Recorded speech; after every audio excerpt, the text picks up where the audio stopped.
você vai ter ali hemostasia, se você vai conseguir visualizar seu tratamento, se após você fizer a sutura, vai ter o coágulo certinho, montado certinho, né? Para que você tenha um pós-operatório tranquilo.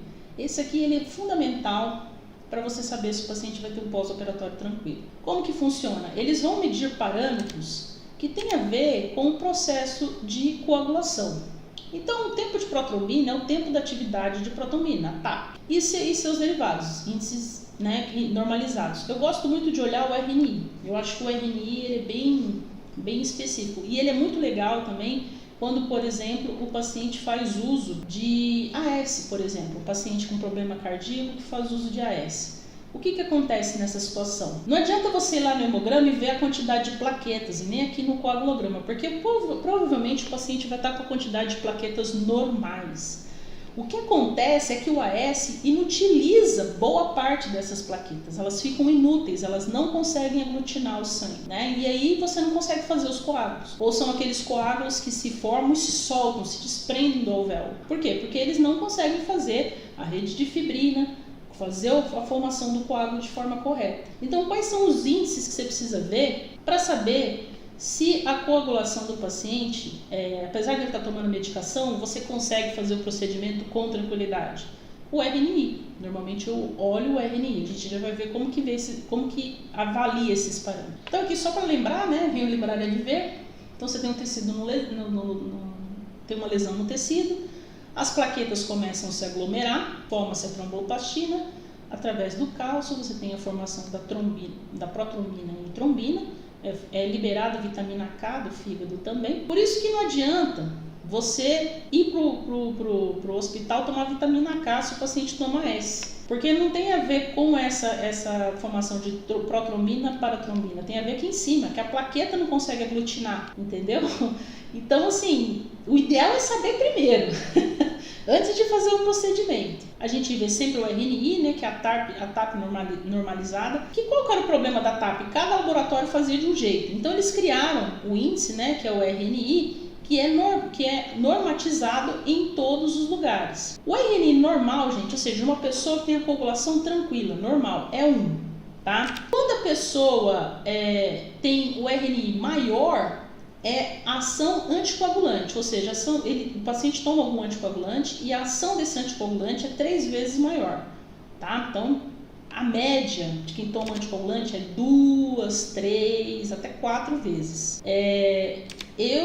Acima de 5 tá perigoso, o paciente tem até que reduzir a dose porque ele pode ter uma hemorragia espontânea, né? Um rompimento de vaso, o vaso fica muito enfraquecido, então tem que ser observado. Quais são os índices que você vai olhar? Então aqui, entre 0,9 e 1 é normal, entre 1 e 2 você tem baixo risco, ou seja, você consegue fazer o procedimento, inclusive sem suspender o AS do paciente, se o paciente fizer o uso do AS. Médio risco de 2 a 3. Eu faria ainda com o paciente tomando AS, porém eu me prepararia para um sangramento. Como que eu me preparo para um sangramento? Eu uso esponja, eu deixo lá na minha mesa, na minha bancada, esponja de fibrina, né? Deixo o viscoestático, um líquido hemostático, tá? Deixo ali. Se você tiver um eletrocautério, deixa ele de prontidão, bastante gaze, sugador bom, todas essas coisas. Acima de 3, nem pensar. Não faça a cirurgia. Tem que conversar com o médico para pedir a suspensão. Ou fazer em ambiente hospitalar. Porque no ambiente hospitalar, se o paciente tiver algum tipo de sangramento, você pode entrar com outras medicações e procedimentos. O RNI, para ele ser aceitável, ele tem que ser 72 horas antes da cirurgia. Então você pede para o paciente fazer de 3 a 4 dias antes, tá? Dá certo. Um RNI menor que 3,5, em geral, não é necessário alterar a dose, como eu falei, né? Mas até 3 vai, acima de 3 evita. 3,5 eu não arrisco. Hoje eu não arrisco. Então, como que você vai observar lá no coagulograma? Você vai pedir o coagulograma 2, 3 dias antes. Se o paciente faz uso do AS, você vai olhar, normalmente no coagulograma vai lá o tempo de sangramento, tá? Por quê? Porque ele está associado à rede capilar, aos capilares, que é o que a gente, na nossa boca, é a ramificação menor dos vasos ali, né? Então, ali você vai ter uma ideia de como está a coagulação do paciente. Os valores normais vão de 1 a 3 minutos. Dentro desse parâmetro, você pode fazer a cirurgia sem suspensão. Quando o paciente usa S, pode ser de 1 a 6 minutos, tá? Esse tempo. Até 6 minutos, você pode fazer uma cirurgia por vez. Agora, se o paciente estiver acima disso, não faça cirurgia e prepare-se para sangramento. Tá? Assim, entre 4 e 6 minutos, prepare-se para sangramento, como eu falei, tá? Então, você vai olhar o índice RNI, ver como é que está o parâmetro do paciente e o tempo de sangramento, ok? São 2 parâmetros para você ver se você deve fazer essa cirurgia agora ou não. Deve esperar e pedir a suspensão pro médico, ok? Outra coisa, gente, dentista não suspende remédio que outro profissional da saúde colocou. Assim como ele também não pode suspender o remédio que você passou, ok? Vamos respeitar o quadrado do coleguinha. Então, assim, ele passou a medicação, peça em carta a suspensão e peça para que ele mande por escrito para você. A gente tem que respeitar as pessoas, não pode fazer a suspensão assim. Você não está cuidando daquele problema do paciente, assim como o paciente, o médico também não está cuidando do problema odontológico do paciente, né? Então, vamos nos respeitar. Você respeita o colega, mandando a carta, pedindo a suspensão, explicando a situação, ok? Mostrando os exames, poxa, ele pediu exames, ele avaliou, ele está vendo o que precisa, né?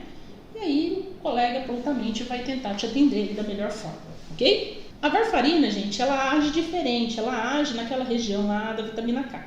Então, se por acaso der algum problema e for para o hospital para tomar vitamina K, resolve, tá? A varfarina, o Marivan, né? Mesma coisa, observe o INR, né? E aí você vai tirar a mesma coisa que eu falei. Até 3 você faz a cirurgia, entre 3 e 4 dá para fazer o tratamento, sem se fazer a suspensão. Mas assim, por exemplo, o paciente quer fazer um protocolo, né? Se ele tiver com 4, eu não faço.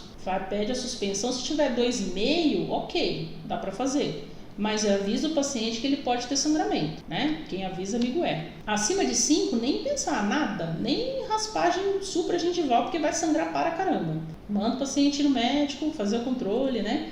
É muito importante, existe o risco dele ter, inclusive, um AVC. Aí o pessoal pergunta, mas Bianca, pode ter plaquetas tão baixas assim? Plaquetas não, um RNI tão baixo assim, sem estar tomando um anticoagulante? Pode. Ele pode ter um problema assim, alguma displasia sanguínea. Aí tem que ver se não é ausência de vitamina K, né? Às vezes ele está com pouca vitamina K no organismo, se não é uma ausência de alguma vitamina. Quem vai ver essa parte é o hematologista, tá? Ou o médico que vai cuidar do paciente, né?